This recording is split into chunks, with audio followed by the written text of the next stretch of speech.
Formal na nga gininugurahan ang Bacan to Calayo Provincial Road nga nagabalor sang 70 million pesos diri sa Banwa sang Cabanatuan, Iloilo.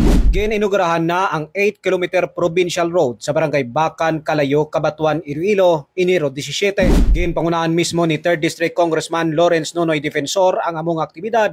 Kaupod sa Cabanatuan, Iloilo Mayor Elizalde Doc Boboy Pueyo, Oswag Ilonggo Party List James Jojo Ang, Anilaw Mayor Natalie Ann Diboque, kag Bingawan Iloilo Mayor Mark Palabrica.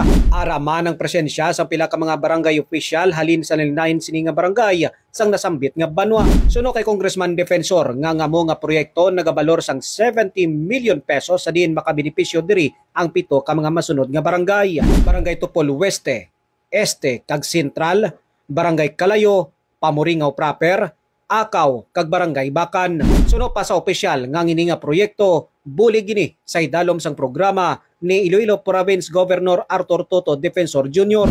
Nag-inaugurar kita sang Bacan to Calayo Road, 8 ka kilometro, kaginbutangan namon ni Mayor Doc Boboy Pueyo kaupod sang iyang grupo sang 70 million para makumpleto ini.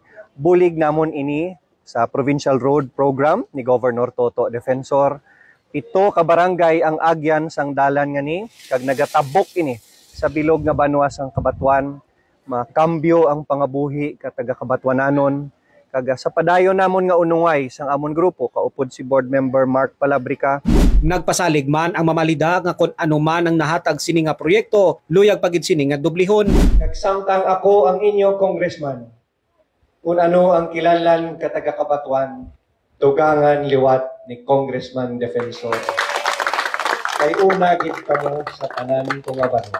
Natukod ang ini nga proyekto pagi sa pundo ni Congressman Defensor kag sa bulig ni Governor Defensor Jr. kag ni Congressman Jojo Ang.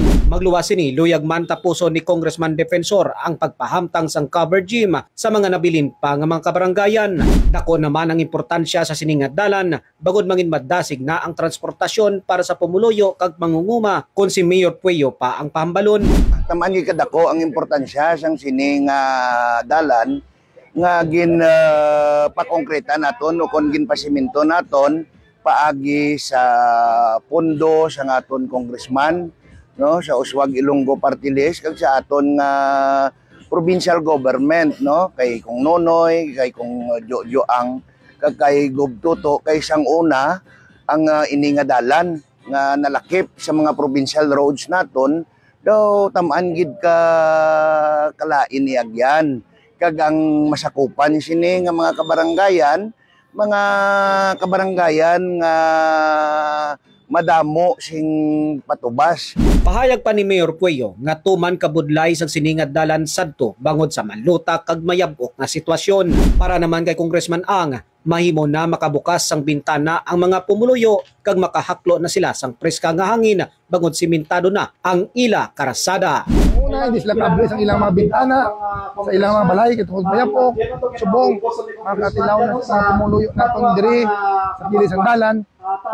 Hindi lang komportable ang pagdalagan sa mga salakyan, kundi makaabri na sila sa bintana na ang fresh air, no? Ang fresh air, tilawan man nilang wala na sila kapangina sa ilang mga bintana. Nagpasalig naman ang mga matag-as ng opisyal sang gobyerno na madamo pa sila sa mga pagatukuron ng mga proyekto diri sa Banwa sang Cabanatuan.